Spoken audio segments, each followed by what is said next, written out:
চিনেন? ওই যে একটা বক্সের মধ্যে মাছগুলো ঘোরাঘুরি করে, দেখেছেন বাসায়? এরা কেন ঘোরে, কখনো জিজ্ঞেস করেছেন নিজেকে যে ওরা কেন একই রাস্তায় বারবার ঘোরে? হ্যাঁ বলেন।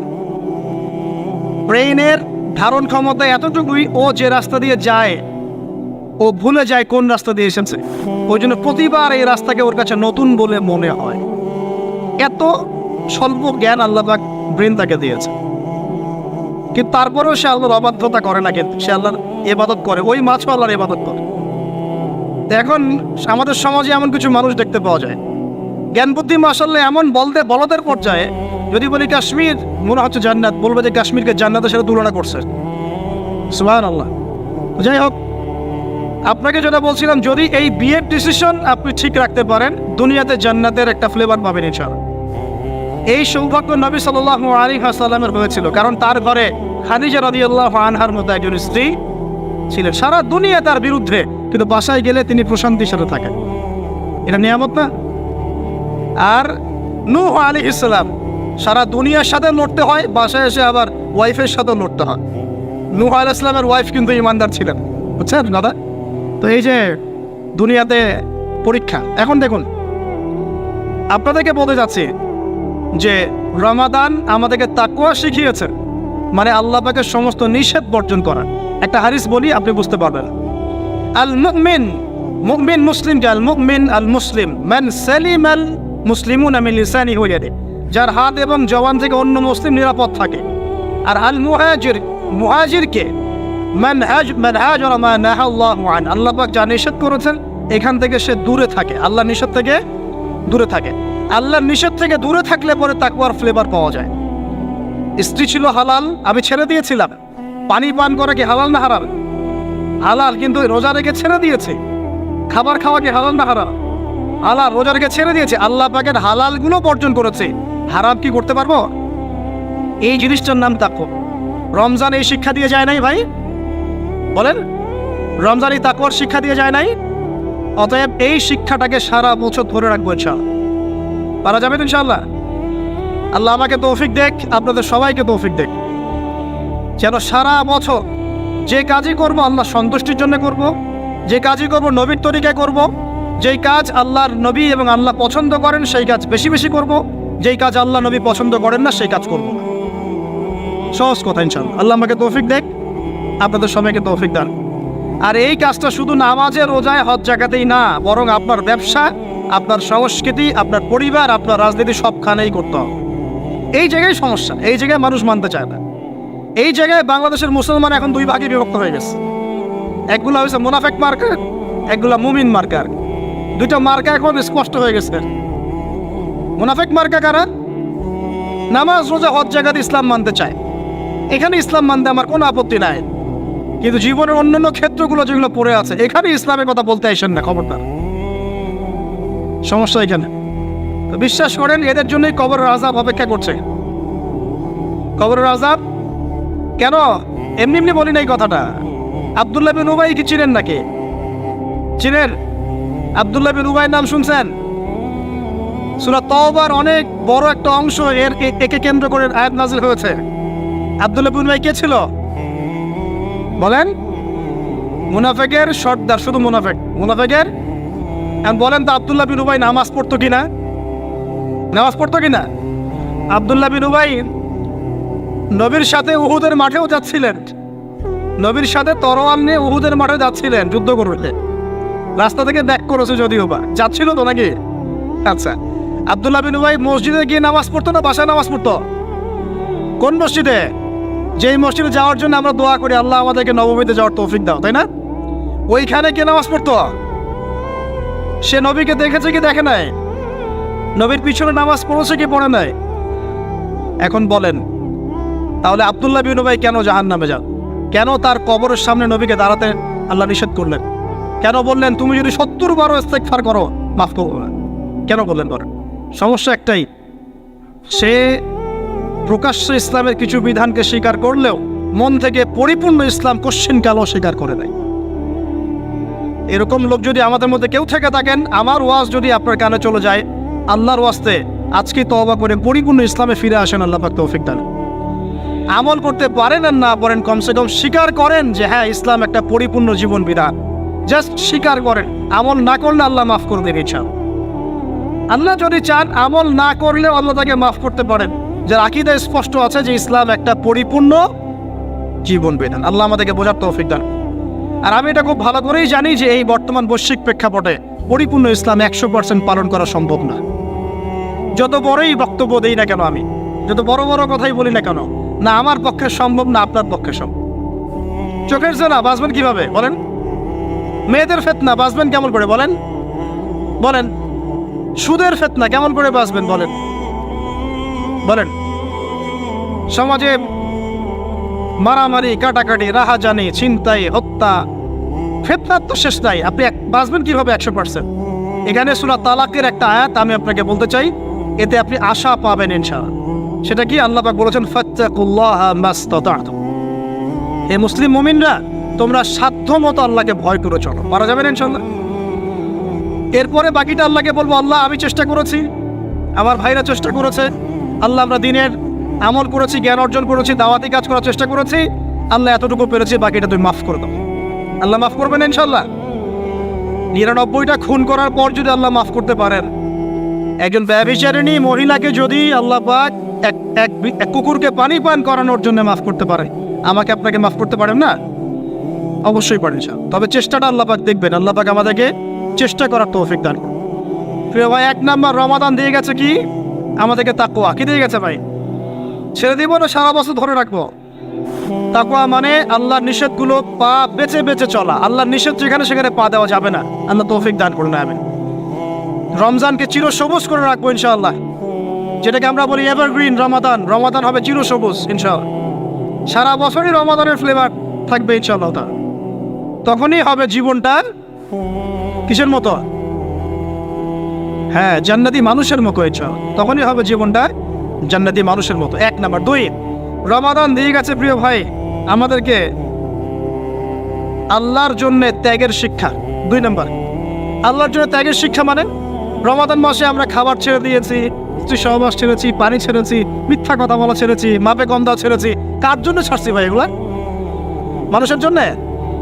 স্ত্রী সন্তানের জন্যে? সমাজে মানুষ আমাকে একটা বড় হাজী সাহেব ডাকবে এই জন্যে? কার জন্য ছাড়ছি বলেন তো? এই যে আল্লাহর জন্য ত্যাগের মানসিকতা শিখিয়ে গেছে রমাদান, সারা বছর ধরে রাখবো ইনশাআল্লাহ। রাজি আছি? 1 নাম্বার, শাওয়ালে 6 রোজা রাখবো ইনশাআল্লাহ, সারা বছর রোজা রাখার সওয়াব পাবো। 2 নাম্বার, রমাদানের শিক্ষা ছিল তাকওয়া, সারা বছর তাকওয়া ধরে রাখবো ইনশাআল্লাহ। 3 নাম্বার, রমাদান শিখিয়েছে আল্লাহর জন্য ত্যাগের মহিমা। আল্লাহর জন্য আমরা ত্যাগ করা শিখবো, ছেড়ে দেওয়া শিখবো ইনশাআল্লাহ। আর আমি আমার ক্ষুদ্র জীবনে অভিজ্ঞতা থেকে দেখেছি, ছেড়ে দেওয়ার মধ্যে সুখ আছে। আর মনে করেন কেউ আপনি গালি দিয়েছে, তো আপনি অনেস্ট, আপনি সৎ এবং আপনি কোনো অন্যায় করেননি, আপনি মাজলুম, তারপরে আল্লাহর সন্তুষ্টির জন্য ছেড়ে দিলে, আচ্ছা ছাক কিছু দিয়েছে বা ওকে কিছু বললাম না, ছেড়ে দেন। এই ছেড়ে দেওয়ার মধ্যে যে এত সুখ, এটা আপনি বুঝতে পারতেন না। এই সুখটা উপলব্ধি করেছেন স্বয়ং রাসূল সাল্লাল্লাহু আলাইহি ওয়াসাল্লাম। মক্কা বিজয়ের দিন ওই যে বহু মানুষ এসে কি বলেছিল? কি বলেছিল? ভয়ে কাঁপছে যে রাসূল সাল্লাল্লাহু আলাইহি ওয়াসাল্লাম তাদেরকে আবার মৃত্যুদণ্ড দেন কিনা। আছে না? আল্লাহ নবী বললেন যে লা তাসরিবা আলাইকুমুল ইয়াউমা, তোমাদের উপর আজকে আমার কোনো অভিযোগ নাই। ওয়া আনতুমুত তুলাকা, তোমরা মুক্ত, যাও, ছেড়ে দিল। এটা শান্তি। ইউসুফ আলাইহিস সালামের ভাইরা কুয়াতে ফেলে দিয়েছিল না? সেখান থেকে মিশরের বাজারে, সেখান থেকে রাজপ্রাসাদে, সেখান থেকে জেলখানায়, জেলখানা থেকে রাষ্ট্র ক্ষমতায়। কি লাইফ ট্র্যাজেডি, লাইফের ট্র্যাজেডি দেখেছেন? এখন ইউসুফ আলাইহিস সালাম যখন শেষে ভাইদেরকে চিনলেন, তিনি কি ভাইদের প্রতি প্রতিশোধ নিয়েছেন? বলেছেন যাও, মাফ করে দিলাম, ছেড়ে। এটাই শান্তি। আল্লাহর জন্য ত্যাগের মহিমার মধ্যে শান্তি আছে। আল্লাহ পাক আমাদেরকে ত্যাগ করার তৌফিক দান। তাই বলে সব জায়গায় আবার ত্যাগ করা যাবে না, এটাও মাথায় রাখতে হবে। বুঝতে পারছেন না কথা?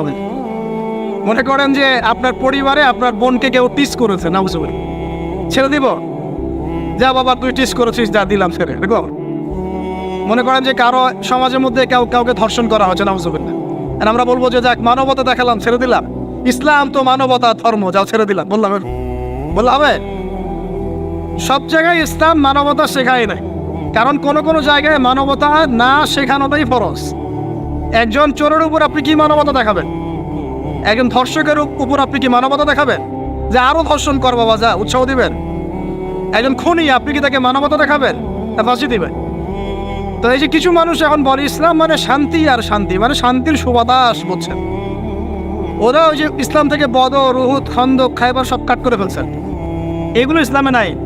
ইসলামে শুধু আছে সালাম সালাম, আফসুস সালাম, খালি সালাম দিবা আর তোমরা কি করবো, খাবার খাওয়াবা, ব্যাস। আর ইসলামের যে আরো বড় বড় বিধানগুলো আছে এগুলো পাশ কাটিয়ে এড়িয়ে যাবে। ইসলাম তো শান্তির ধর্ম। আর বাবা শান্তি মানে কি? শান্তি মানে আল্লাহর বিধানগুলো মেনে নিয়ে আল্লাহর সামনে আত্মসমর্পণের মধ্য দিয়ে শান্তি অর্জন কর। এই হলো ইসলামের ডেফিনেশন। আল্লাহ পাক আমাদেরকে পূর্ণাঙ্গতা বোঝার তৌফিক দান করুন, আমিন। হ্যাঁ, যেটা বলছিলাম প্রিয় ভাইরা, অন্যের কষ্ট উপলব্ধি করে আমরা সারা বছর অন্যের স্বার্থকে অগ্রাধিকার দিব ইনশাআল্লাহ। যদি আমাদেরকে কেউ কষ্টও দেয়, আল্লাহর ওয়াস্তে মাফ করে দিবেন। তবে যেখানে মাফের কোনো সুযোগ নেই সেখানে মাফ করতে চায়। আল্লাহ পাক বোঝার তৌফিক দেয়। 4, রমাদান দিয়ে গেছে গরিবের কষ্ট উপলব্ধি করার মানসিকতা। যখন না খেয়েছিলাম তখন গরিবের কষ্ট বুঝি নাই। না খেয়ে থাকলে কেমন লাগে, পানি না পান করতে পারলে কেমন লাগে। হ্যাঁ, এটা আল্লাহ পাক কেন দিয়েছেন? যাতে করে আমরা সমাজের এই দুস্থ মানুষগুলোর কষ্ট বুঝতে পারি। আল্লাহ পাক সারা বছর আমাদেরকে গরিবের সেবা করার তৌফিক দান করুন। আর এখন গরিবের রক্ত খুব চুষে খাওয়া হয়, তাই না ভাই?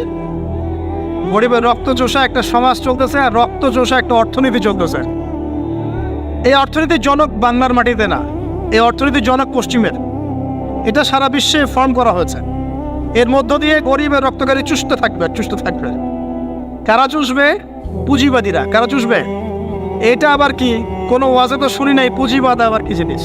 এটাকে ক্যাপিটালিজম বলে। পুঁজিবাদ মানে সমাজের একটা অংশের মানুষের কাছে ধন সম্পদ কক্ষীভূত হবে, বাকিরা আস্তে আস্তে গরিব হতে থাকবে দিন দিন। এটা হচ্ছে কিনা? সমাজে এই স্তরবিন্যাসটা বাড়ছে কিনা? এই তো ঢাকা শহরে গিয়ে দেখেন না, বড় বড় কিছু জায়গা, গুলশান, বনানী, বাড়িধারা, এই বসুন্ধরা, দেখবেন খালি টলেস্ট বিল্ডিং, প্রতিযোগিতা। আর একটা বড় অংশ দেখবেন খালি বস্তি। এই যে দেখছেন তারতম্য, দেখছেন? এটা সারা বিশ্বে হচ্ছে সুদের কারণে। কিসের কারণে ভাই? 1 নম্বর সুদের কারণে, 2 নম্বর দুর্নীতির কারণে, 3 নম্বর হচ্ছে এই যে বোগাস একটা মনিটরি সিস্টেম চলছে এর কারণে। এটা বোঝেন খুব ভালোই যে কি দিতে হবে, খাদ্যদ্রব্য দিতে হবে, দিরহাম দেওয়া যাবে না, ফেতরা, তাই না ভাই? এটা তো খুব ভালোই বোঝেন। তো নবী সাল্লাল্লাহু আলাইহি ওয়াসাল্লাম যে গোল্ড দিনার আর সিলভার দিরহাম ইউজ করতেন, আপনি এখন কাগজের টাকা ইউজ করেন কেন? বলেন এখন কথা বলেন। এটা তো খুব ভালোই বুঝলেন যে খাদ্যদ্রব্য দিয়ে ফেতরা দিব। খাদ্য দিয়েছেন নবী, খাদ্যই দিব। চাল দিয়েছেন, চাল। খেজুর, কিসমিস। তাহলে নবী তো দিনার আর দিরহাম ইউজ করেছেন, তা আপনি এখন কাগজের টাকা ইউজ করেন কেন? আমি যে 5-10 বছর আগে বলছিলাম যে এই সিস্টেমটার মতো সমস্যা আছে, তখন তো খারেজি মানলেন ফতোয়া। এখন এতটুকু বুদ্ধি মাথায় আসে না? দিনার দিরহাম এটাই ইসলামিক কারেন্সি। আমরা যেগুলো চালাচ্ছি এগুলো ইসলামিক কারেন্সি নয়, কিন্তু পুরো বৈশ্বিক প্রেক্ষাপটে আমরা মানতে বাধ্য হচ্ছি। ইসলামিক খেলাফতই ইসলামিক পলিটিক্যাল ভিউ, কিন্তু সারা বিশ্বে খেলাফত নাই, আমরা মানতে বাধ্য হচ্ছি। ডেমোক্রেসি, সেকুলারিজম মানতে বাধ্য হচ্ছি। এটা বাধ্য হয়ে আমরা করছি, কিন্তু তাই বলে তো ইসলামিক জিনিস আর অন ইসলামিক জিনিস একাকার হয়ে যায় নাই, হয়ে গেছে। পর্দা, শরিয়া পর্দা পুরো উপর থেকে প্রতিষ্ঠা নাই, অনেকেই বেপর্দায় চলছে। আমরা তো বেপর্দা সমাজে চলতে বাধ্য হচ্ছে কি না? এটা বাধ্য হয়ে আমরা করছি, কিন্তু কেউ কি মেনে নিয়েছে? এটা এই ইন্টেলেকচুয়াল ল্যাকিংসের কারণেই তো আজকে এই অবস্থা। প্রিয় ভাইয়েরা, বোঝার চেষ্টা করেন গভীর থেকে। রমাদান মাস গরিবের কষ্ট উপলব্ধির মাস ছিল। আল্লাহ পাক আমাদের সবাইকে গরিবের কষ্ট বোঝার তৌফিক দান করুন। আর আল্লাহর ওয়াস্তে চেষ্টা করবেন গরিব মানুষকে খাওয়ানোর, এতিমের দায়িত্ব নেয়ার। প্রত্যেকটা এলাকায় এতিমখানা গড়ে তোলেন, এতিমদেরকে ফ্রি পড়াশোনার ব্যবস্থা করেন, তাদেরকে কোরআন শেখান, তাদের পিছনে টাকা ইনভেস্ট করেন, তাদের মাথায় হাত বোলান। আল্লাহ রহম করবে ইনশাআল্লাহ। আল্লাহ তৌফিক দান করে দেবেন। এরপরে রমজান শিখিয়ে গেছে আমাদেরকে 5 নাম্বার। বেশি লম্বা করবো না, আমি আপনাদেরকে বিরক্ত করতে যাচ্ছি না, আমি 10টা পয়েন্ট বলছি। 5 নাম্বারটা দেখুন, এটা মনোযোগ দেন, এটা খুব ইম্পর্টেন্ট। রমজান দিয়ে গেছে কোরআন। রমজান কি দিয়ে গেছে ভাই? এটাই তো সবচেয়ে বড় কথা নাকি? রমজানের সবচেয়ে বড় কথা কি? এই মাসে কি হয়েছে? কোরআন নাজিল হয়েছে। তো রমজান মাস চলে গেছে, আমরা কি কোরআনটাকে এখন বন্ধ করে রেখে দিব ভাই? রমাদান মাসে কারা কারা কোরআন খতম করেছেন হাত তোলেন দেখি। সুবহানাল্লাহ, মাত্রই কয়জন? রমাদান মাসে কোরআন খতম করেছেন কারা কারা? অন্তত একবার। আল্লাহু আকবার। আল্লাহ আমাদেরকে মাফ করুন না, আমিন। আল্লাহ আমাদেরকে মাফ করুন না। আমি খুবই হতাশ হলাম। রমাদান মাসে কোরআন অন্তত একটা বার তো খতম করা উচিত ছিল নাকি ভাই? আচ্ছা, রমজানের সম রাখেন কেন জানেন? রমজান মাসে কোরআন নাজিল হয়েছে, এটা রমজানের সম্মান।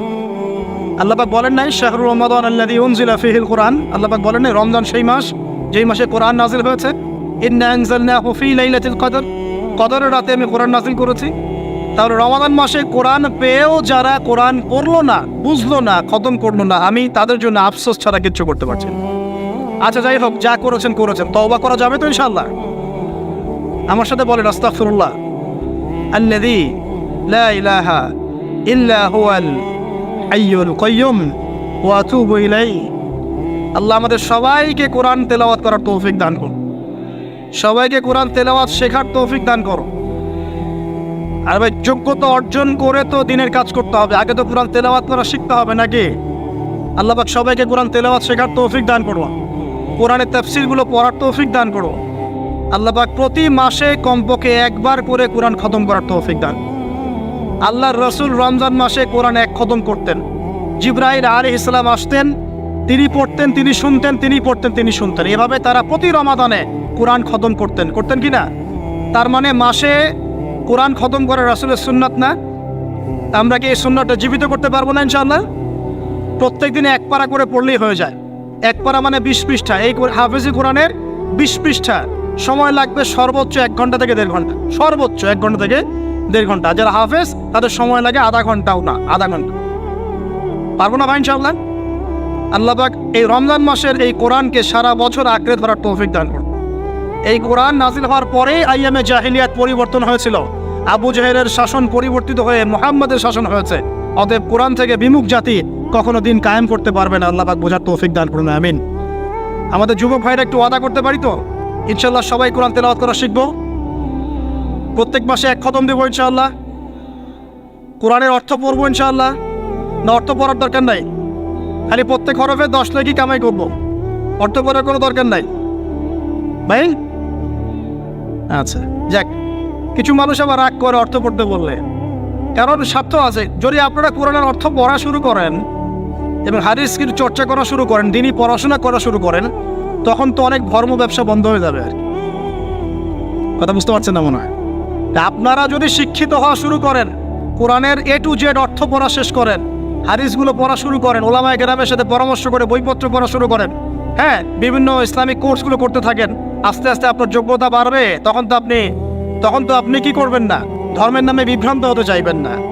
অনেকের তখন ধর্ম ব্যবসাটা কি হবে, বন্ধ হয়ে যাবে। অতএব এই কারণে অনেকে চায় না যে মানুষ কোরআনের অর্থ বুঝুক। আমি আমার মন থেকে আপনাদেরকে রিকোয়েস্ট করছি, সবাই কোরআনের অর্থটা পড়ার চেষ্টা করেন। পারা যাবেন ইনশাআল্লাহ ভাই? আল্লাহ আমাকে তৌফিক দেখ, আপনাদের সবাইকে তৌফিক দান। আর কমপক্ষে দিনে এক পারা করে কোরআন তেলাওয়াত করবেন। আল্লাহ মা বোনদেরকে তৌফিক দেখ, আপনাদের সবাইকে তৌফিক দান। এটা হলো 5 নাম্বার। 6 লাইলাতুল কদর মনে আছে? কোন দশকে ছিল? আচ্ছা, কি মনে হয় আপনাদের এবার কদর কততম রাতে ছিল? কি মনে হয় বলেন তো, কে কি বলেন? বেজর তো জানি, কার কার মনে হয় 21 ছিল? কার মনে হয় 23, 27, 29? কার কার কি মনে হয়? আমি আমার জীবনে, এবার আমি আমার অভিজ্ঞতা বলি, আমার জীবনে এইরকম রমাদান আমি কখনো কাটাই নাই। আমার কাছে মনে হয়েছে এই রমজানেও আল্লাহ আমাদের প্রতি নারাজ হয়ে আছে। পুরো রমজান চলে যাচ্ছে, বৃষ্টি হচ্ছে না, এই সামান্য একটু বৃষ্টি। অথচ রমজান মাস আসার আগেই পরিবেশ ঠান্ডা হয়ে যেত না? আগে রমজান মাসে কন্টিনিউয়াসলি বৃষ্টি হতো, স্পেশালি শেষের দশকে অনেক বৃষ্টি হতো। এবং বৃষ্টি ছিল একটা আলামত, যেটা দেখে আমরা চিনতে পারতাম যেটা কদরের রাত হতে পারে। এবার চেনাই যাচ্ছে না, খেয়াল করে দেখেন নাই? গরম, আর আমরা তো ঢাকায় ছিলাম, গরমের তীব্রতায় থাকা যাচ্ছে না, এসি থেকে বাইরে বেরিয়ে হওয়া যাচ্ছে না। আল্লাহ পাক নারাজ, ইস্তেসকার দোয়া করা হচ্ছে, বৃষ্টি হচ্ছে না। চিন্তা করতে পারেন? আর এমনও যুগ ছিল যে ওলামায়ে কেরাম, মানে দ্বীনের যারা রিপ্রেজেন্টেটিভ, আলেম ওলামা, মুত্তাকি পরহেজগার ব্যক্তিরা আনাচে কানাচে দোয়া করতো, সাথে সাথে বৃষ্টি নামা শুরু হতো। আমরা ছিল না? শোনেন, কেন হচ্ছে না? কারণ আমরা হয়তোবা এখনো সেই পর্যায়ের তাকওয়া, সেই পর্যায়ের আল্লাহ ভীতি এখনো অর্জন করতে পারি নাই, যে আমরা দোয়া করলেই সাথে সাথে কবুল হয়ে যায়। হয়তোবা আমাদের ভিতরে অনেক ত্রুটি আছে, এই ত্রুটিগুলো আগে দূর করতে হবে। আল্লাহ পাক তৌফিক দান করুন। আর আমার মনে হয় এমন অনেক মানুষ এই বাংলার জমিনে আছেন যারা যদি এই নামাজের সুযোগ পেতেন তাহলে তারা দোয়া করার সাথে সাথে বৃষ্টি বর্ষণ, কিন্তু তারা সুযোগ পাচ্ছেন না। এই একজন ছেলে বুঝতে পারছে কথার অর্থটা কি। এমন বহু মানুষ বাংলার মাটিতে আছে, হয় তারা যদি সুযোগ পেত নামাজটা পড়ার হয়তো বা বৃষ্টি হতো। নাই বুঝলেন, একটু লেটে বোঝেন। আচ্ছা, বাংলাতে এমন অনেক মানুষ আছে যারা নীরবে নিভৃতে তাহাজ্জুদে আল্লাহর কাছে এত কান্নাকাটি করে, এত আমল করে, এত পরহেজগার মানুষ, তাদের দোয়ার বদৌলতে অনেক কিছু হয়। এটা আপনারা বিশ্বাস করেন? বিশ্বাস করতে হয়। আল্লাহ পাকের এই বান্দারা দুনিয়াতে আছে বলেই বহু কিছু হয়। আল্লাহর অনেক আযাব গজব আল্লাহ পাক উঠিয়ে নেন। আর এখন যে অবস্থা হয়েছে, আমরা সবাই বেশিরভাগই, আমরা সবাই বলবো না, বেশিরভাগই আমরা সুবিধাবাদী মুসলিম হওয়ার চেষ্টা করছি। ইসলামের যে অংশগুলো পালন করলে খুব মজা লাগে এইগুলো আমরা পালন করতে চাই, যেগুলো পালন করলে সমস্যা হতে পারে আমরা গায়ে দাগ লাগতে দিতে চাই না। মানে আমি চলবো ঠিক, গায়ে যেন একটা আচরণ না লাগে, কেউ ভালো মন্দ না বলে, গালিগালাজ না করে, সুন্দরের মতো চলবো আর কি। অথচ এই সুন্নত নবী সাল্লাল্লাহু আলাইহি ওয়াসাল্লামের তাকদীরও জোটে নাই। বুঝেছে? বুঝতে হবে। আল্লাহ পাক আমাদের সবাইকে পরিপূর্ণ কোরআন সুন্নাহ ফলো করার তৌফিক দান করুন, আমিন। এই লাইলাতুল কদর নিয়ে কথা বলছিলাম, এটা পাওয়ার জন্য ইতিকাফ করেছিলাম কিনা? অনেকে করেছেন। রাত জেগেছেন কিনা? এই যে রাত্রি জাগরণ করার যে ব্যাপারটা, এটা কি রমজানের শিক্ষা? রমজানের ছেড়ে যাওয়া একটা চেতনা কেমন? রাত জাগরণের মধ্য দিয়ে আল্লাহকে পাওয়া যায়। তারাবি পড়েছেন, তাহাজ্জুদ পড়েছেন না? এই তাহাজ্জুদে আপনি আল্লাহর কাছে চেয়েছেন, দোয়া করেছেন, আল্লাহকে ডেকেছেন, জিকির করেছেন, তখন আল্লাহর সাথে আপনার একটা গভীর সম্পর্ক ছিল না? এই সম্পর্ক রমজান যাওয়ার সাথে সাথে কি বন্ধ করে দেব? সারা বছর ধরে রাখবো ইনশাআল্লাহ, আমিন। আচ্ছা, 7 নম্বর ভাই, রমাদানে আল্লাহ রাব্বুল আলামিন আমাদের অনেককেই কিন্তু তারাবি পড়ার তৌফিক দিয়েছেন, দেন নাই? এখন তারাবি এবং নামাজের বিষয়টা কেমন ছিল? আমরা একটা ঐক্যবদ্ধভাবে কাজ করেছি না? একসাথে সবাই মিলে তারাবি পড়েছি, একসাথে আমরা সালাত পড়েছি। এই রমজানের এই যে ঐক্যের শিক্ষাটা, এই শিক্ষাটা কিন্তু রমজান চলে যাওয়ার সাথে সাথেই আমরা আবার বিভক্ত হওয়া শুরু করি। আমরা এই তারাবি, সালাত, জামাতের সালাত, সাদাকাতুল ফিতর, ঈদের জামাত, এগুলোর মধ্যে একটা শিক্ষা নিব, সেটা হলো ঐক্যের চেতনা। কিসের চেতনা ভাই? আমরা সমাজের মধ্যে একটা ঐক্য নিয়ে আসার চেষ্টা করবো। আল্লাহ পাক তৌফিক এনায়েত করুন, বলি আমিন। 8 নম্বর, রমজান মাসে আমরা যাকাত দিয়েছি অনেকে, সাদাকাও করেছেন অনেকে। দান সাদাকা বেশি বেশি করেছেন, যাকাত দিয়েছেন, সাদাকাতুল ফিতর দিয়েছেন, মাশাআল্লাহ। এই কাজগুলো কেন করেছেন? যাতে সাদাকার মধ্য দিয়ে আমাদের গুনাহগুলো মাফ হয়ে যায়। আল্লাহ পাক আমাদেরকে এই সাদাকার ওসিলায় কালকে আমাদের মাফ করেন, আরশের ছায়া দেন এবং জান্নাত দান করেন। এই দান সাদাকার সিলসিলাটা, বেশি বেশি দান সাদাকার সিলসিলাটা সারা বছর চালু রাখতে হবে। আল্লাহ পাক তৌফিক এনায়েত করেন। আর এই দান করার সময় খেয়াল রাখবেন দানের টাকা কোথায় যাচ্ছে, খেয়াল রাখবেন আপনার দানের টাকা যাচ্ছে কোথায়, খেয়াল রাখতে হবে। এগুলো সমস্যা চলছে না সমাজে? দান কোথায় করবেন খেয়াল রাখবেন, কোন জায়গায় দান করলে আপনার দানটা সঠিকভাবে ইউটিলাইজ করা হবে এবং ইসলামের পথে এটা কাজে লাগানো হবে, এটা খেয়াল রাখবেন। আপনার দানটা সঠিকভাবে ব্যয় হচ্ছে কিনা। এই জন্য আমি পরামর্শ দিই, আগে আপনি আপনার আত্মীয়দের হক আদায় করেন, গরিব আত্মীয় স্বজনকে বেশি বেশি দান করার চেষ্টা করেন, তাদেরকে যাকাত দেওয়ার চেষ্টা করেন। এরপর ফি সাবিলিল্লাহ, দিনের কাজগুলো যেগুলো হয়, দিনের মসজিদ, দিনের মাদ্রাসা, দিনী মেহনত, দিনী অ্যাসোসিয়েশন, দিনী কোনো প্রজেক্ট, এইগুলোতে আপনি বেশি বেশি দান খয়রাত করার চেষ্টা করেন। আল্লাহ পাক তৌফিক দান করেন, আমিন। 8 নম্বর, 9, তারাবি, তাহাজ্জুদ, নামাজ, এগুলো আমাদেরকে ঐক্যের চেতনা শিখিয়েছে। আমরা শাওয়াল মাস আসার সাথে সাথে যেন এগুলো ভুলে না যাই। এবং ওই যে প্রথমে বলেছিলাম যে রমাদান মাসে কেবলা পরিবর্তন হয়েছে, একটা নতুন জাতির উত্থান ঘটেছে, মানে ইহুদি খ্রিস্টান জাতির সাথে আমরা বিচ্ছেদ ঘোষণা করেছি। এখন সারা বছর আমরা যেন তাদের কৃষ্টি কালচার এগুলো ফলো করা শুরু না করি। কেবলা পরিবর্তনটা মানে কি? মানে ওদের সাথে আমরা চলবো না, আমরা নতুন কেবলা নিয়ে এসেছি, নতুন জাতি আমাদের। এখন আমরা কি আমাদের জীবনের বিভিন্ন ক্ষেত্রে আমরা কি ওদের আদর্শ, ওদের নীতি, ওদের রীতি এগুলো ফলো করতে পারি? পারি না। যদি কেউ করি তাহলে কেবলা পরিবর্তন অর্থ আমরা বুঝতে পারি নাই। এটা আমাদের খুব ভালো করে আয়ত্ত করতে হবে। আর সর্বশেষ যে কথাটা বলতে চাই সেটা হলো, রমাদান মাসে ওই যে বদরের যুদ্ধ হয়েছিল, মনে আছে? ওই যে প্রথমে বলেছিলাম, তো বদরের যুদ্ধটা ছিল জালেমের বিরুদ্ধে মাজলুমের অবস্থা। আবু জেহেলরা জালেম ছিল না, নবী সাল্লাল্লাহু আলাইহি ওয়াসাল্লাম তারা মাজলুম ছিলেন না। এই যে মাজলুমের লড়াই জালেমের বিরুদ্ধে, এটা সারা বছর কন্টিনিউ থাকতে হবে। এটা কেমন? আমাদের সবার নফসই এখন জালেম, জালেম কি না? নফস তো চায় উড়ে বেড়াতে, আল্লাহর বিধান মানতে চায় না, নামাজ পড়তে চায় না, দান সদকা করতে চায় না, যাকাত দিতে চায় না, সব দুনিয়াবি বিষয়ে ব্যস্ত থাকতে চায়। নফসকে আগে কন্ট্রোল করেন, নফসের জুলুমগুলো আগে দমন করেন। পরিবারে বহু জালেম আছে না? পরিবারের মধ্যে জুলুম বন্ধ করেন। তারপরে আস্তে আস্তে অর্থনীতি ব্যবসায় আসেন, এখানে জুলুম আছে না? এই জুলুম বন্ধ করার চেষ্টা করেন। তারপরে সমাজের মধ্যে অনেক জুলুম হয় না? এই জুলুমগুলো বন্ধ করার চেষ্টা করেন। বদরের চেতনা মানে হচ্ছে সর্বস্তরের জুলুমের বিরুদ্ধে মাজলুমের একটা অবস্থান। এই চেতনা রমজান শিখিয়েছে। তো প্রিয় ভাইরা, এই রমাদান চলে গেছে ঠিকই, আমাদের কাছে দিয়ে গেছে প্রথমত শাওয়ালের 6 রোজা, রাখবো তো ইনশাআল্লাহ। দিয়ে গেছে আমাদেরকে তাকওয়া অবলম্বনের মাধ্যমে আল্লাহ ভীতি অর্জন করবো তো ইনশাআল্লাহ। রমাদান দিয়ে গেছে আমাদের সবাইকে যে আমরা গরিবের কষ্ট উপলব্ধি করার চেষ্টা করব। আল্লাহ পাক তৌফিক এনায়েত করুন, আমিন। 4 নম্বর রমজান দিয়ে গেছে আল্লাহর জন্য ত্যাগের একটা মহিমা। আমরা আল্লাহ পাকের জন্য জীবনের সর্বস্তরে ত্যাগ স্বীকার করার মানসিকতা লালন করবো ইনশাআল্লাহ। তো এই যে ঘুমটা আপনি ঘুমাচ্ছেন, ইনশাআল্লাহ আপনার ঘুমটা কি হচ্ছে? ইবাদত হচ্ছে না? আলহামদুলিল্লাহ। আলেম যারা, তাদের ঘুমও ইবাদত। যারা এই যে মুসলিম, মুমিন, মুত্তাকি, আলেম, তাদের ঘুমগুলো কি ইবাদত। এখন ঘুমান শেষ, ঘুমের মধ্যে যদি দুঃস্বপ্ন দেখেন তাহলে আপনি বাম দিকে 3 বার থুতু ফেলবেন, ফেলে আউযু বিল্লাহি মিনাশ শাইতানির রাজিম পড়বেন, পরে পাশ পরিবর্তন করে আবার ঘুমাবেন। এটা হয় না ঘুমের মধ্যে অনেক সময়? অনেকের বোবা ধরে, শ্বাস নিতে পারে না। এগুলো এই জন্যই হয় কারণ তারা ঘুমানোর আগের জিকির আজকারগুলো করেন। নিয়মিত করলে এগুলো সমস্যা ইনশাল্লাহ হবে না। আপনি নিজের ভালো নিজেই বোঝেন, হুজুরের কাছে দৌড়ানোর দরকার নেই এত বেশি।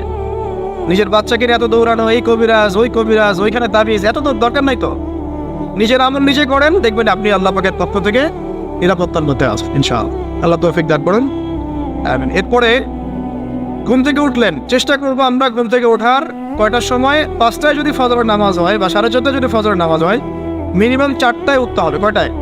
4টায়। এই জন্য যদি অ্যালার্ম দেন করিতে, অ্যালার্ম দিবেন প্রত্যেক 1.5 ঘন্টা পর পর।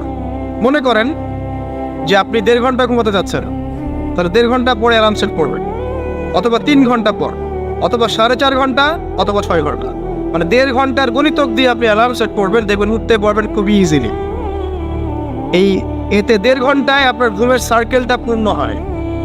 একটা ঘুমের সার্কেল পূর্ণ হতে আমাদের মাথায় তো রেস্টের দরকার আছে, এটা পূর্ণ হতে 1.5 ঘন্টার মতো সময় লেগে যায়। তো এটা একটা ট্রিক বললাম আপনাদেরকে, আপনি করতে পারেন, উপকৃত হবেন ইনশাআল্লাহ। তো ফজরের নামাজের মিনিমাম আধা ঘন্টা আগে আমাদেরকে ওঠার অভ্যাস করতে হবে। এই যে ঘুমটা ভাঙলো, ভাঙার সাথে সাথে কি করবো? ভাঙার সাথে সাথে আল্লাহ শুকরিয়া, আলহামদুলিল্লাহিল্লাযী আহইয়ানা বা'দা মা আমাতানা ওয়া ইলাইহিন নুশুর। ব্যাস, এই যে ইবাদত হয়ে গেল। এবার আপনি আরেকটা দোয়া পড়বেন, শিখে নেন। আপনি পড়বেন লা ইলাহা ইল্লাল্লাহ ওয়াহদাহু লা শারীকা লাহু লাহুল মুলকু ওয়া লাহুল হামদ ওয়া হুয়া আলা কুল্লি শাইইন কাদির সুবহানাল্লাহ আলহামদুলিল্লাহ ওয়া লা ইলাহা ইল্লাল্লাহ আল্লাহু আকবার লা হাওলা ওয়া লা কুওয়াতা ইল্লা বিল্লাহ আল্লাহুম্মা ইগফিরলি। এটা পড়ার পরে হাত তুলে দোয়া করেন, যা দোয়া করবেন তাই পাবেন ইনশাআল্লাহ। এটা জানতেন? জানতেন না? তো এই দোয়াটা হচ্ছে দোয়া কবুলের অস্ত্র। ঘুম থেকে ওঠার পর যদি এই দোয়াটা করে দোয়া করেন, ইনশাআল্লাহ দোয়া কবুল হয়ে যাবে ইনশাআল্লাহ। আমাদের জীবনে চাওয়া পাওয়ার কি অভাব আছে? প্রচুর চাওয়া পাওয়া। বৈধ চাওয়া পাওয়াগুলোকে পাওয়ার জন্য আল্লাহর সাথে সম্পর্ক করতে হয়, আর আল্লাহ পাকের সাথে সম্পর্কে কিছু ওসিলা, মাধ্যম লাগে। এই দোয়াগুলো হলো মাধ্যম, আমলগুলো হচ্ছে মাধ্যম। তো আল্লাহ পাক যেমনটা বলেছেন, ফাযকুরুনি আযকুরকুম ওয়াশকুরুলি ওয়া লা তাকফুরুন, তোমরা আমাকে স্মরণ করো, আমিও তোমাদেরকে স্মরণ। আল্লাহ পাক তো এভাবে বলেছেন, যখন একজন মানুষ মনে মনে আমাকে ডাকে, আমিও মনে মনে ওকে স্মরণ করি। মনে করেন আপনি মনে মনে আল্লাহকে বলছেন, আল্লাহ আমি অসুস্থ, আমাকে শেফা দাও, বা আমার রিজিকের টেনশন আছে, আমার রিজিকের টেনশন দূর করে দাও, আল্লাহ আমাকে হেফাজত করো, আল্লাহ আমাকে দিনের জ্ঞান দাও, তোমার আনুগত্য করার তৌফিক দাও। এই যে মনে মনে আপনি আল্লাহকে ডাকছেন, নিঃসন্দেহে ওই মুহূর্তে আল্লাহ পাক আপনাকে স্মরণ করছে। সাত আসমান ভেদ করে আরশের উপর থেকে আল্লাহ পাক আপনাকে স্মরণ করছেন। আল্লাহ পাক বলছে, যখন একজন মানুষ জনসমক্ষে আল্লাহকে স্মরণ করে, যেমন আমরা এখন করছি, জনসমক্ষে সবার সামনে আল্লাহর কথা আলোচনা করছি, আল্লাহ পাক বলছেন আমিও তখন এর চেয়ে অনেক উত্তম জনসমাবেশে ওই বান্দাদের কথা স্মরণ করি। এই মুহূর্তে আল্লাহ পাক আমাদের কথা স্মরণ করছেন। আমাদের কোনো ফিলিংস আছে? আল্লাহ আমাদের কথা স্মরণ করছেন। ওই যে যুবক ছেলে বসে বসে ফোন টিপছে, কোনো ফিলিংস আছে? মানে মনস্তাত্ত্বিকভাবে অন্তরে যখন নূর থাকে না, পাপ করতে করতে যখন অন্তরটা কলুষিত হয়ে যায়, কোনো ফিলিংস কাজ করে না। খুন করবে, কোনো ফিলিংস নাই। সুদ খাচ্ছে, কোনো ফিলিংস নাই। জেনা করছে ডেইলি, কোনো ফিলিংস নাই। দেখবেন ঘুষ নিচ্ছে, দুর্নীতি করছে, মানুষের সম্পদ আত্মসাৎ করছে, যারা বলবেন ফিলিংসও নাই যে আমি একটা পাপ করছি। কখন এরকম হয় জানেন?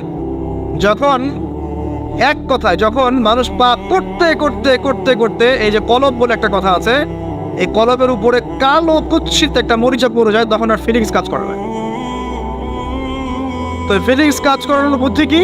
দুইটা বুদ্ধি আছে। এক, বেশি বেশি কোরআন তেলাওয়াত করা, তাহলে অন্তরের মরিচা দূর হয়ে যাবে ইনশাআল্লাহ। আর দুই হচ্ছে বেশি বেশি মৃত্যুর কথা স্মরণ করা, তাহলে মনের মধ্যে যে কালিমাগুলো আছে আস্তে আস্তে দূর হবে ইনশাআল্লাহ। মৃত্যুর কথা কে স্মরণ করে? এখন মানুষ চলাফেরা করে এমন ভাবে যে কোনোদিন মরবেই না। কে স্মরণ করে? যে টেবিলের তল দিয়ে ঘুষ নিচ্ছে ও স্মরণ করে মৌতের কথা। যে মেয়েটা বোরখা পরে যে ডেটিং করে বেড়াচ্ছে, জেনা করে বেড়াচ্ছে, ও কি মৃত্যুর কথা স্মরণ করে? যে ছেলেটা এখনকার যুব সমাজের বেশিরভাগই মাদকের সাথে সম্পৃক্ত, গার্লফ্রেন্ড বয়ফ্রেন্ড অ্যাফেয়ার্সে আছে, হ্যাঁ, টিকটক প্রজন্ম, আড্ডাবাজি করে সময় কাটায়, গুন্ডামি করে, মাস্তানি করে, এর মৌতের কোনো ফিকির আছে? একজনকে বড় দায়িত্ব দেওয়া হয়েছে, সবার সম্পদ লুটপাট করে খাচ্ছে, এর মৌতের ফিকির আছে নাকি? এর মধ্যে ফেরাউনি চেতনা এসেছে, আনা রব্বুকুম বলে আলা, আমি মহান রব, আমি তোমাদের মহান রব।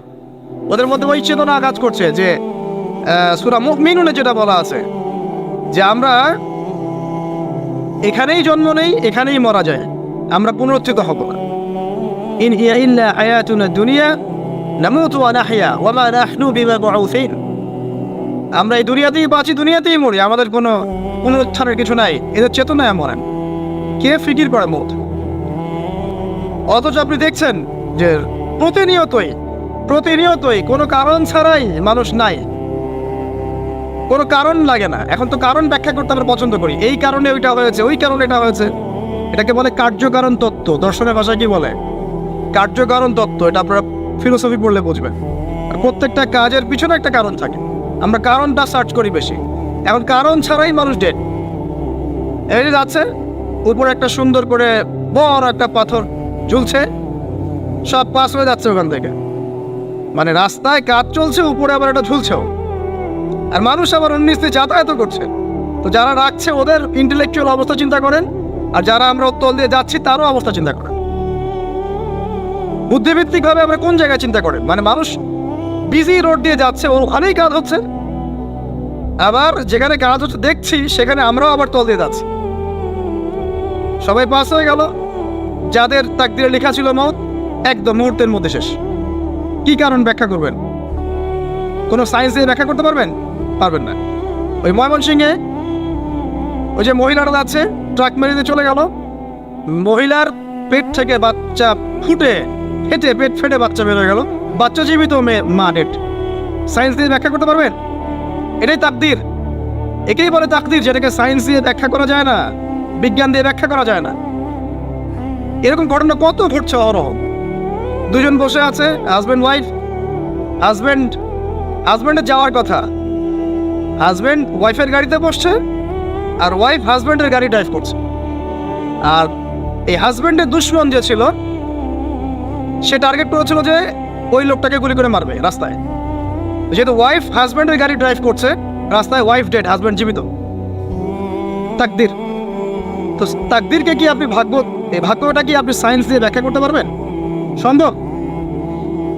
অহরহ এরকম মৌতের ঘটনা ঘটছে। তারপরেও দেখবেন যুবকদের এই বিলাসিতা, এই মানে আড্ডাবাজি, মেয়েদের পিছনে ঘোরা, এই যে মাদক সেবন করা, টিকটক করা, বুদ্ধি প্রতিবন্ধী প্রজন্মের মতো, এগুলো থামছে না।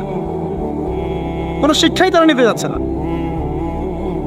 বয়স হয়ে গেছে, অনেক বয়স, দেখবেন ওই যে চায়ের দোকানে বসে ক্যারাম খেলছে। বুড়া মানুষ, তার হায়াতের কতদিন বাকি আছে আল্লাহ ভালো জানেন। দেখবেন দিব্যি কোনো টেনশনই নাই, ক্যারাম বোর্ড খেলছে, ওখানে লুডো খেলছে। দেখেন আর যে আপনাদের গ্রামাঞ্চলে যে চায়ের স্টলগুলো আছে, দেখবেন ওই যে টিভি ছেড়ে রেখে দিবে, ঘন্টার পর ঘন্টা টিভি চলছে, মানুষ চা খাবে 1 কাপ আর টিভি দেখবে 5 ঘন্টা। ওর যে হায়াতের কোনো মূল্যই তার কাছে নাই, যে আল্লাহ পাক তাকে একটা সময় দিয়ে পাঠিয়েছেন, কোনো ফিলিংসই নাই। অথচ মানুষ প্রতিদিন, দিনে রাতে, প্রত্যেক দিন মানুষ অহরহ মারা যাচ্ছে। যাদের ভিতরে মৌতের চিন্তা আছে তারা কিন্তু পাপ কম করলেও ফিরে আসে আল্লাহর দিকে, কারণ তাদের প্রতি মৌতের ফিকির আছে। আর যাদের মৃত্যুর কোনো চিন্তা নাই, তারা এই রাজনীতি বলেন, অর্থনীতি বলেন, সমাজনীতি বলেন, আর এই পরিবার আর ধর্ম বলেন, সমস্ত ক্ষেত্রে পাপ করে বেড়াবে, কোনো ফিকির নেই। আল্লাহ পাক আমাদেরকে মৌতের ফিকির করার তৌফিক দান করুন এবং পরকালের জীবনটাকে আসল জেনে দুনিয়ার কাজগুলো করার তৌফিক আল্লাহ পাক দান। আসেন, তো এবার আপনি শুকরিয়া আদায় করছেন, আলহামদুলিল্লাহ ইল্লাযী আহইয়ানা বা'দা মা আমাতানা ওয়া ইলাইহিন নুশুর। আধা ঘন্টা আগে ঘুম থেকে উঠেছেন, এখন কি করবেন? বাথরুমে যাচ্ছেন। এই বাথরুম করাটাকে দুনিয়াবি কাজ না? এই কাজটা ইবাদত হবে যদি আমি ঢোকার সময় বাম পা দিয়ে ঢুকি আর বলি, কি বলি? আল্লাহুম্মা ইন্নী আউযু বিকা মিনাল খুবসি ওয়াল খাবাইস। এখন বাথরুম করতে আপনার 10 মিনিট লাগুক আর 15 মিনিট লাগুক আর 5 মিনিট লাগুক, এই পুরো সময়টা নেকি পাবে না। সুবহানাল্লাহ। আর কি চাই? বের হব, এখন বের হওয়ার সময় কি বলবো? উফরানাকা, নেকি পাচ্ছেন। একটা দোয়া আছে, আলহামদুলিল্লাহ ইল্লাযী আযহাবা আনিল আযান ওয়া আফানি উফরানাকা।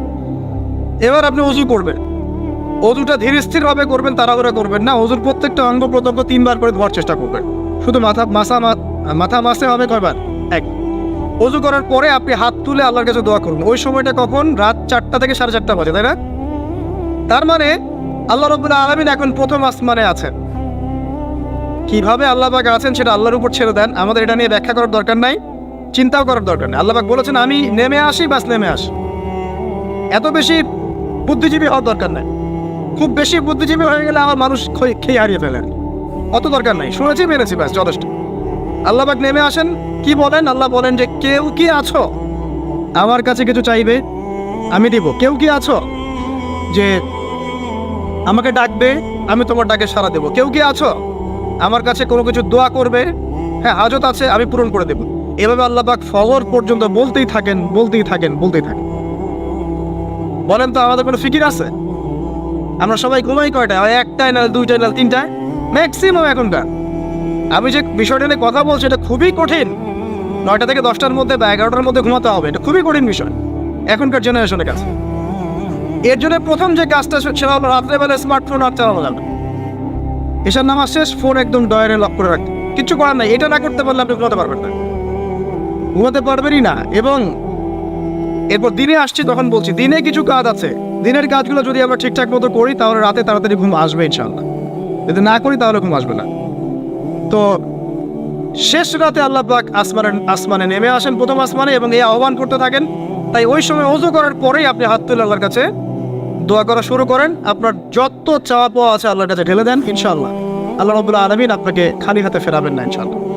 আল্লাহ পাক তো এমন করে বলেছেন যে কেউ হাত তুলেছে আল্লাহর কাছে আর আল্লাহ পাক সেটাকে খালি ফিরিয়ে দিবেন, এটাতে আল্লাহ লজ্জা বোধ হয়। কথা বুঝতে পারছেন? আমাদের যাদের অনেক সম্পদ আছে বা সামর্থ্য আছে এবং মন আছে বড়, তাদের কাছে যখন কেউ সাহায্য চায় আপনার খালি ফিরাইতে লজ্জা লাগে না? আপনার মনে হয় না যে চাইলো এত করে কিভাবে না করে ফিরাই? আছে না এমন মানুষ? আছে না? আসলে দান সৎকা করার জন্য সম্পদ লাগে না, দান সৎকা করার জন্য মন লাগে। কি লাগে? মন লাগে। দেখবেন অনেক কোটিয়াল আছে মানুষ, দান সৎকা করতে পারে না, জাকাতই তো দেয় না, দান সৎকা করবে কি? বাংলাদেশে যত কোটিপতিগুলো আছে সবার থেকে জাকাত নেওয়া শুরু করলে এদেশে কোনো দারিদ্রতা বলে কিছু থাকবে না ইনশাআল্লাহ, থাকবেই না। এটাই বাস্তব। কে উদ্ধার করবে সেই টাকা? ইমাম মাহদী আসলে করবে ইনশাআল্লাহ, ঈসা ইবনে মারিয়াম আসলে করবে ইনশাআল্লাহ। তখন কে জাকাত না দিয়ে পার পায় তাই দেখা যাবে। একটা ব্যক্তি পাওয়া যাবে না জাকাত না দিয়ে পার পায়। অবশ্য তখন এমন একটা যুগ আসবে যে মানুষ জাকাতের টাকা নিয়ে ঘুরবে, কিন্তু নেওয়ার মতো মানুষ নাই, সবাই সচ্ছল। আল্লাহ পাক সেই সুদিন ফিরায় আনুক, আমিন। এটা বলছিলাম যে সদকা করার জন্য মন লাগে, আবার টাকা লাগে না।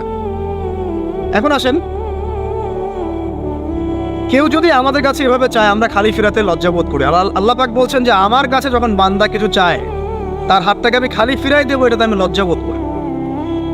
দোয়া করলে কয়েকটা বিষয় একটা হবেই, হয় আপনি সাথে সাথে সেটা পাবেন, না হলে একটু দেরিতে পাবেন, না হলে আল্লাহ পাক সেটা জমা করে রাখবেন পরকালের জন্য। পরকালে যখন আপনি দাঁড়াবেন আল্লাহর সামনে, আল্লাহ বলবেন দুনিয়াতে তুমি এই বিষয়গুলো চেয়েছিলে, আমি দুনিয়াতে দেই নাই, পরকালে তোমার জন্য সঞ্চিত রেখেছি, এখন না। তখন মানুষ কি বলবো জানেন? আমরা বলবো যে আল্লাহ দুনিয়াতে কিছুই যদি না পাইতাম, আজকেই সব দিত, তাহলেই হবে।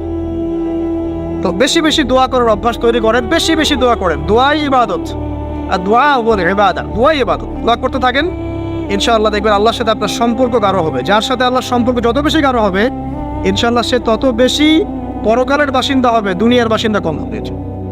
আল্লাহ পাকে নূর এবং মারিফত অর্জন করতে পারবে ইনশাআল্লাহ তাআলা। এবারে আমরা কি করব? এবার মিনিমাম 2 রাকাত নামাজ পড়ার চেষ্টা করেন। রাতের সালাত 2 রাকাত করে আপনি 2, 4, 6, 8, 10, 12, 20 পড়তেই থাকতে পারেন, কোনো সমস্যা নেই। কিন্তু মিনিমাম 2 রাকাত নামাজ তাহাজ্জুদ আপনি পড়ার চেষ্টা করেন। পড়া যাবে না? আর নামাজটাকে তাড়াহুড়া করবেন না, কাইন্ডলি আল্লাহর ওয়াস্তে তাড়াহুড়া করুন। রিল্যাক্সে কেরাত করেন, রুকুতে সময় দেন, সেজদায় সময় দেন, 2 সেজদার মাঝখানে সময় দেন, শেষ বৈঠকে দোয়াগুলো করেন, তারপর ধীরে স্থিরভাবে সালাম ফিরান, হাত তুলে দোয়া করেন, সময় দেন। কারণ আমি কি বলছি, সূরা জারিয়াতে 56 নম্বর আয়াতে আল্লাহ পাক বলেছেন দুনিয়াতে পাঠিয়েছি শুধু আল্লাহর ইবাদত করার জন্য। তো যে কারণে এসেছি, এটাতে এত তাড়া কিসের? অনেক মসজিদে নামাজ পড়লে মনে হয় ইমাম সাহেবকে বলি যে আপনার কি পেশাব পায়খানার চাপ নিয়ে নামাজ পড়ান? এমন অনেক মসজিদে নামাজ পড়েছি, মনে হয় ইমাম সাহেবকে ডেকে একটু কানে কানে বলি যে ভাই আপনার কি পেশাব পায়খানার চাপ আছে? আর 4 রাকাত নামাজ 3 মিনিটে শেষ, 4 রাকাত নামাজ 4 মিনিটে শেষ, এত তাড়াহুড়ার কি আছে? হ্যাঁ, জামাতে নামাজ সংক্ষিপ্ত করতো, তাই বলে কি এত সংক্ষিপ্ত নাকি রুকু করার টাইম পাওয়া যায় না, সেজদা করার টাইম পাওয়া যায় না? নামাজে ধীর স্থিরতা এবং খুশুটা খুব ইম্পর্টেন্ট। নামাজে কোথায় হাত বাঁধলেন এটা নিয়ে তর্ক না করে, নামাজের একাগ্রতা, মনোযোগ কতটুকু আসছে এটা নিয়ে তর্ক করেন। ভিতরের রুহটাই আসল, আধ্যাত্মিকতাটাই আসল। হ্যাঁ, একজন ভাই হাত বেঁধেছে মনে করেন এখানে, কেউ বেঁধেছে এখানে, এটা নিয়ে ঝগড়া করেন। দেখেন নামাজে কতটুকু ফোকাস, মনোযোগ কতটুকু থাকছে, কতটুকু নামাজে আপনি দোয়া করতে শিখছেন, সেজদায় আল্লাহকে পাইতে শিখছেন। নামাজ পড়ে কি ফিল হচ্ছে যে আমি আল্লাহর সাথে কথা বলছি, আল্লাহ আমার কথা শুনছেন? আমরা তো মেকানিক্যাল নামাজ অভ্যস্ত এখন। মানে দুনিয়ার কাজের চাপ এত বেশি, জাস্ট মসজিদে যাবো, ঢুকবো, বেরো, চলে আসবো, হাজিরা দিতে আসছি মনে হয়, সিগনেচার করবো, চলে যাবো। আপনার এমন এত তারা কিসের ভাই? ওমা খালাকতুল জিন্না ওয়াল ইনসা ইল্লা লিয়াবুদুন, শুধু ইবাদত করার জন্যই সৃষ্টি করেছে তোমাদেরকে। তো মসজিদে তো তাড়াহুড়া কেন? রিল্যাক্স থাকেন, মসজিদে রিল্যাক্সে নামাজ পড়েন, সময় নেন। ফজরের নামাজ পড়ার আগে আপনি বাসার থেকে 2 রাকাত সুন্নত পড়ে আসতে পারেন, এটা আরেকটা ভালো আমল। কারণ নবী সাল্লাল্লাহু আলাইহি ওয়াসাল্লাম সুন্নত নামাজগুলো কি করতেন? বাসায় পড়তেন। এতে বাসার মধ্যে বরকত হবে, শয়তান দূর হয়ে যাবে। এই যে তাহাজ্জুদ আপনি 2, 4, 8, 10 যত পারেন পড়েন, মিনিমাম 2 রাকাত পড়েন, ধীর স্থিরভাবে পড়েন। নামাজ শেষ করে আবার আল্লাহর কাছে দোয়া করেন, দেখবেন যে ইনশাআল্লাহ আপনার দোয়া কবুল হবে। আর দোয়া যে কবুল হয় এটা আপনি নিজেই বুঝতে পারবেন, নিজেই বুঝবেন, কারো কাছে যাওয়া লাগবে না। এবার ফজরের সালাতের সময় হয়ে গেল, আজান হচ্ছে, আজানের জবাব দিব, দিয়ে বাস হেঁটে হেঁটে মসজিদ, প্রত্যেক পদক্ষেপ হেঁটে যাব আর দোয়া করব। কি দোয়া করব? যে আল্লাহ আমাকে নূর দান করো। কি দান করো?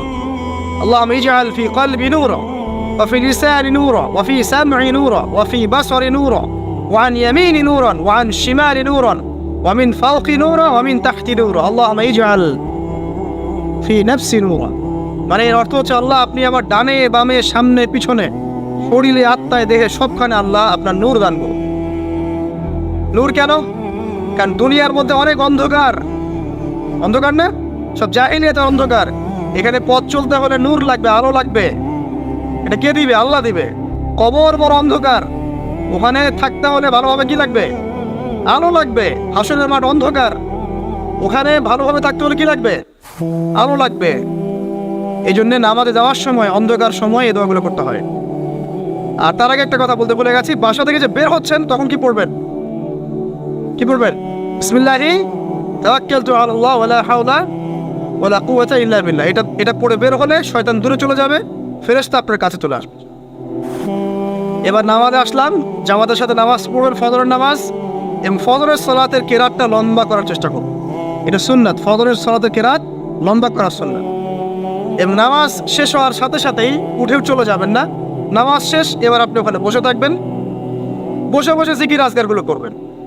কি কি জিকির করবেন আমি কয়েকটা আপনাদেরকে শিখিয়ে দিচ্ছি, বাকিগুলো আপনারা কিতাব থেকে শিখে নেবেন।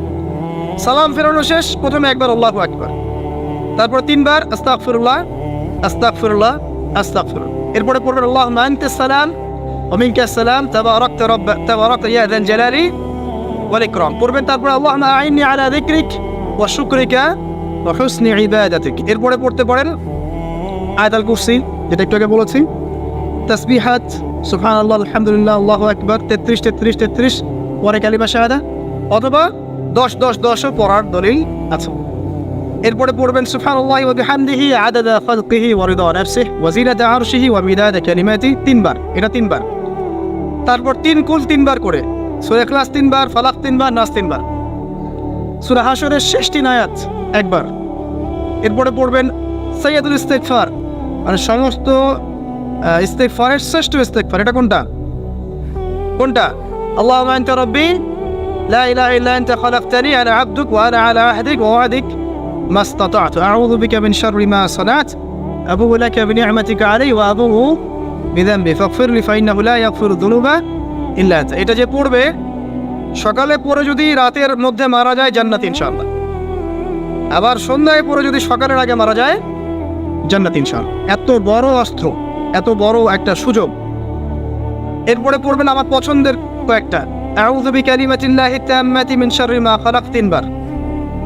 এটা যদি আপনি পড়েন আপনি দৃশ্য অদৃশ্যের ক্ষতি থেকে বেঁচে থাকবেন ইনশাআল্লাহ। দুষ্ট জিন শয়তান আপনার কোনো ক্ষতি করতে পারবে না ইনশাআল্লাহ।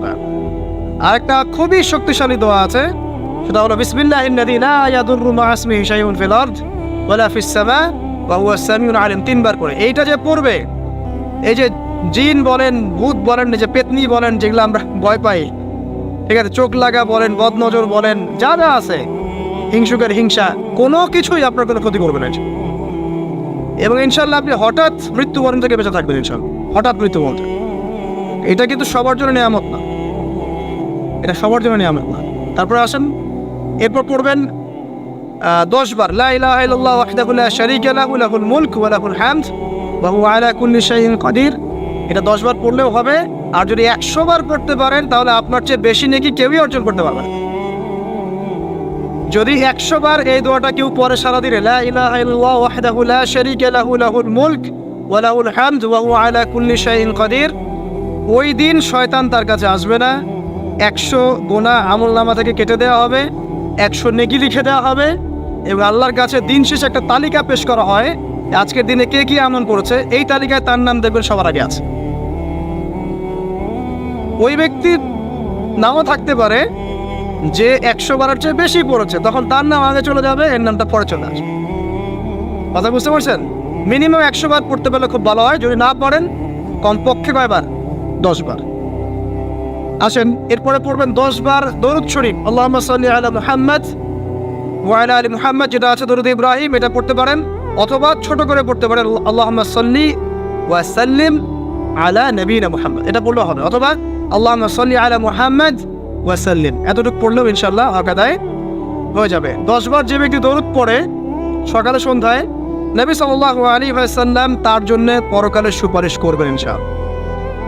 যদি আমরা নবীজির সুপারিশ পেতে চাই, দরুদের কোনো বিকল্প নাই।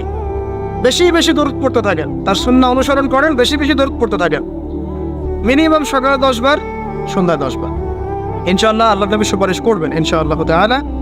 আরেকটা আছে রাদিতু বিল্লাহি রাব্বান ওয়া বিল ইসলামি দীনান ওয়া বি মুহাম্মাদিন সাল্লাল্লাহু আলাইহি ওয়াসাল্লাম নবিয়্যা। এর একটা বড় ফজিলত আছে। কি ফজিলত? যে ব্যক্তি এই দোয়াটা সকাল সন্ধ্যা 3 বার করে পড়ে, কিয়ামতের মাঠে আল্লাহ পাকের উপর হক হয়ে যাবে, ওয়াজিব হয়ে যাবে, আল্লাহ ওই ব্যক্তিকে সন্তুষ্ট করে দেবেন ইনশাআল্লাহ। সন্তুষ্ট করে দিবেন মানে কি? ইনশাআল্লাহ সে জান্নাতে যাবে। আরেকটা আছে, এটা বলে শেষ করি, হাসবি আল্লাহু লা ইলাহা ইল্লা হু আলাইহি তাওয়াক্কালতু ওয়া হুয়া রাব্বুল আরশিল আযীম। এটা পড়তে হবে 7 বার। কয়বার? 7 বার। তাহলে কি হবে? আপনার দুনিয়া আখিরাতের যে চাওয়া পাওয়াগুলো আছে এর জন্য আল্লাহ পাকই আপনার জন্য যথেষ্ট হয়ে যাবে, কাউকে লাগবে না। এইগুলা ফরজ নামাজ মানে ফজরের নামাজ জামাতে পড়ার পরে বসে বসে এইগুলো করতে থাকবেন। যদি দোয়া আগে করা হয়, নামাজে মোনাজাত যেটা হচ্ছে আমাদের সমাজে, এটা যদি আগে করে ফেলা হয় তাহলে দোয়ার পরে বসে থাকবেন, বসে বসে এগুলো পড়তে থাকবেন। যদি পারেন ইশরাকের নামাজটা পড়ে মসজিদ থেকে বের হতে পারেন। ইশরাকের নামাজ মানে ফজরের সূর্য উঠে যাওয়ার পরে 2 রাকাত নফল পড়ে যে ব্যক্তি যাবে বাসায়, মানে প্রথমে ফজরের নামাজ জামাতে পড়েছে, জিকির আজকার করেছে, ইশরাকের সময় হয়েছে, নামাজ পড়ে বের হলো, এই ব্যক্তির আমলনামায় একটা কবুল হজের নেকি দেওয়া হবে, একটা কবুল উমরার নেকি দেওয়া হবে।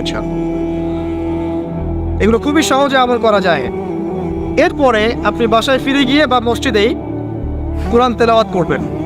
আমরা কোরআন তেলাওয়াত করব। কোরআন তেলাওয়াত করবেন 1 পারা, 1 পারা পারেন না অর্ধেক পারা, অর্ধেক পারা পারেন না 5 পৃষ্ঠা, 5 পৃষ্ঠা পারেন না কমপক্ষে 1 পৃষ্ঠা পারবেন না, 1 পৃষ্ঠা করে হলেও প্রতিদিন কোরআন তেলাওয়াত করতে হবে।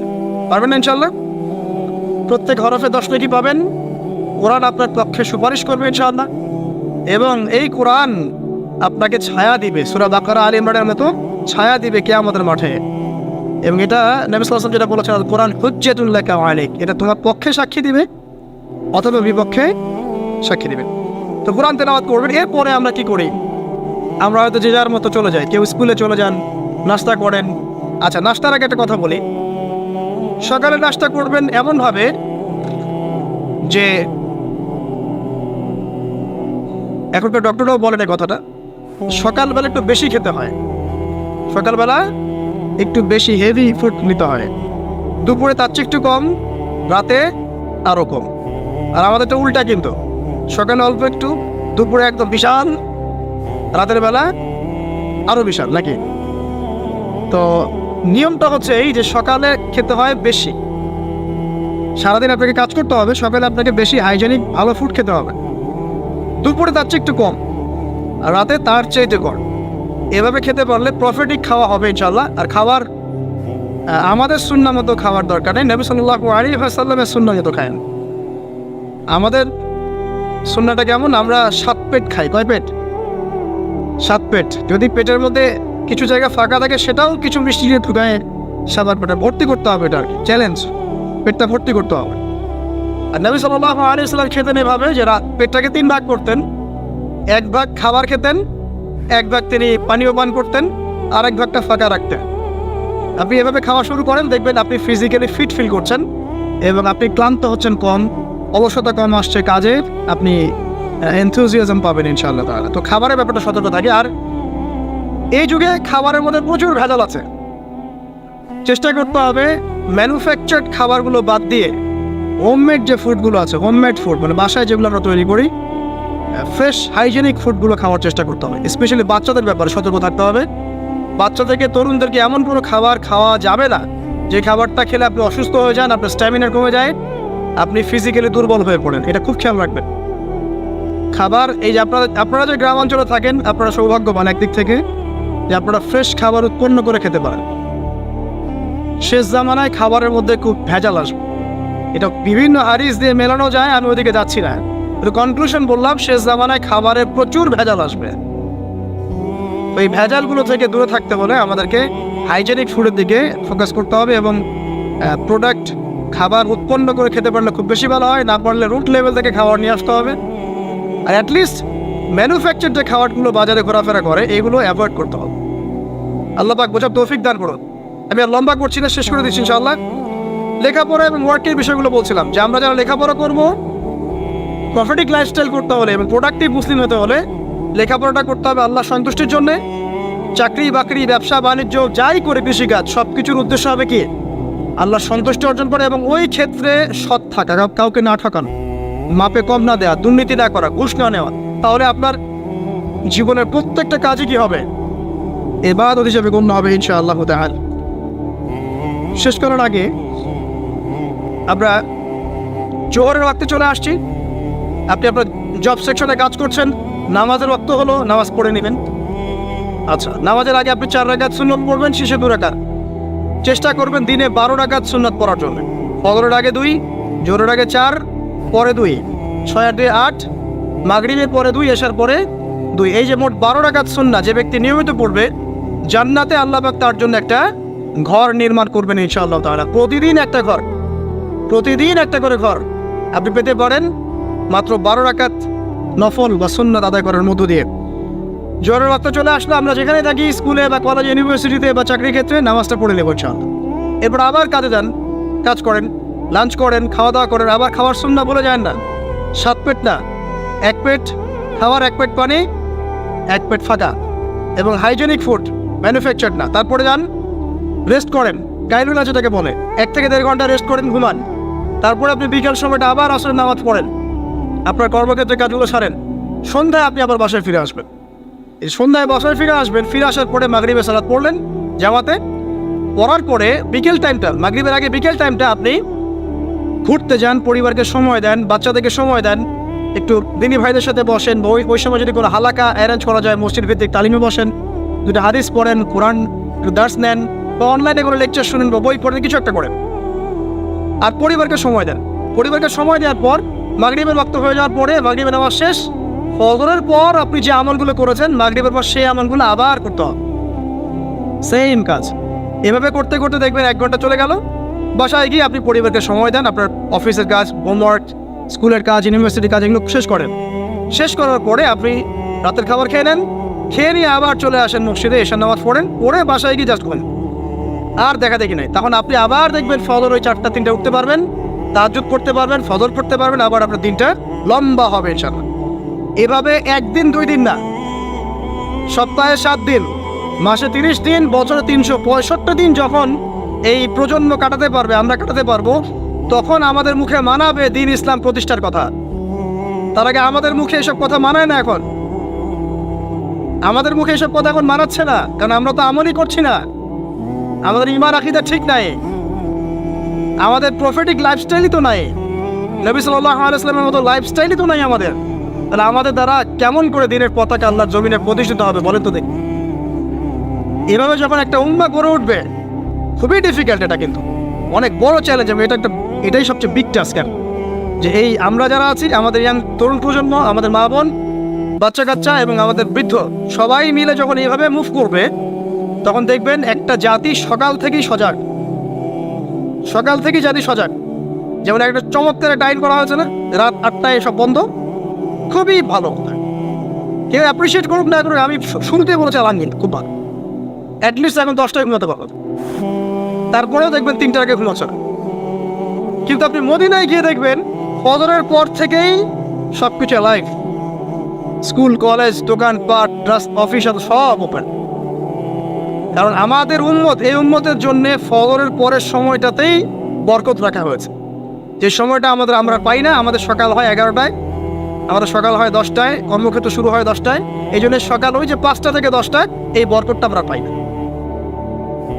এভাবে যদি আমরা নিয়মিত 24 ঘন্টা কাটাতে পারি, ওই যে আয়াতটা বলেছি, ওয়ামা খালাকতুল জিন্না ওয়াল ইনসা ইল্লা লিয়াবুদুন, আমি জিন এবং মানুষকে শুধুমাত্র আমার ইবাদত করার জন্যই সৃষ্টি করেছি। এই আয়াতটার হক আদায় হবে ইনশাআল্লাহ, ব্যক্তি জীবন সুন্দর হবে ইনশাআল্লাহ, আমাদের পরিবারগুলো সুন্দর হবে ইনশাআল্লাহ, আমাদের যুব সমাজ একটা গতি পাবে, হ্যাঁ, এবং তারা প্র্যাকটিক্যাল বাস্তব বিষয়গুলোকে নিয়ে ব্যস্ত থাকবে, অবাস্তব অনেক জিনিসগুলো পিছনে ছুটবে না। আমাদের সমাজটা সুন্দর হবে ইনশাআল্লাহ। আস্তে আস্তে দেখবেন উম্মার একটা বড় অংশ ইনশাআল্লাহ আযজা ওয়া জাল আগামী দিনগুলোতে দিনকে এগিয়ে নেওয়ার জন্য এবং দিনকে আল্লাহর জমিনে প্রতিষ্ঠার জন্য শক্তি, মেধা, মনন, তাদের এনথুজিয়াজম সব কিছু আল্লাহর সন্তুষ্টির জন্য ঢেলে দেওয়ার প্রয়াস পাবে ইনশাআল্লাহ।